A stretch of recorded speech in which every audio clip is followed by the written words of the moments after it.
Premièrement, je tiens à préciser que les Sinaterpo, qui est le syndicat national tenancier de bars et restaurateurs du Togo, est un syndicat de base affilié à la CSTT.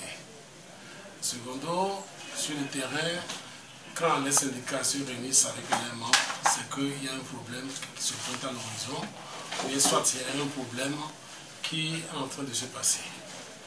Donc, le rôle du syndicat, c'est de former, d'informer et d'intervenir pour la résolution de ces problèmes. Donc, actuellement, sur le terrain, nous avons des problèmes avec les grossistes et avec la brasserie, je peux dire. Donc, c'est quoi le problème? C'est ce qui nous a amené ce matin à nous réunir et à réfléchir sur ce qui se passe. Le problème, en fait, c'est que, premièrement, je veux dire que le travail des sous-dépôts est un travail qui existe au Togo, ça fait au moins plus de 25 à 30 ans. Et d'un seul coup, on asphyxie ces sous-dépôts. C'est-à-dire, on refuse de les livrer. Les dépôts refusent de livrer les sous-dépôts sous l'injonction de la brasserie qui les menace de leur retirer les agréments. Donc, nous avons vu que la source de la rupture des produits au niveau des sous-dépôts provient de la brasserie. Et c'est une politique que la brasserie a mis en place pour pouvoir asphyxier après les bars. Quand je parle d'asphyxie, c'est que premièrement les sous-dépôts, ce sont en fait des commerçants qui essaient de nous satisfaire au mieux. C'est-à-dire même à 23 h vous les appelez, on vous livre. À minuit vous les appelez, on vous livre. À tout moment on vous livre. Mais au niveau des dépôts, ce n'est pas le cas. Au niveau des dépôts, nous avons constaté que déjà à 17h30, 18h, ils ferment. Donc, ces sous-dépôts, vous rentrez au niveau des bars. Ce sont des commerçants qui essaient de combler au maximum nos attentes. Après, on a eu l'impression que la brasserie, en fait, veut instaurer un système de zonage. C'est-à-dire distribuer le marché aux grossistes qui se trouvent dans les zones définies par la brasserie. Par exemple, si à Niconakwe, il y a un seul grossiste, donc tous les bars de Niconakwe doivent acheter ce grossiste-là. Pourquoi cette politique, en fait? Cette politique, c'est d'amener à fixer les prix au bar. La brasserie veut fixer les prix de ses produits au bar. Et c'est ce que nous refusons. Alors, pourquoi vous refusez? Très bien. Je pense que c'est une bonne question. Nous refusons parce qu'il y a une loi au Togo ici portant organisation de la concurrence. C'est la loi 99/011 du 29 décembre 1999, signée par les députés à l'Assemblée de ce temps et par le feu président de l'Assemblée dernièrement.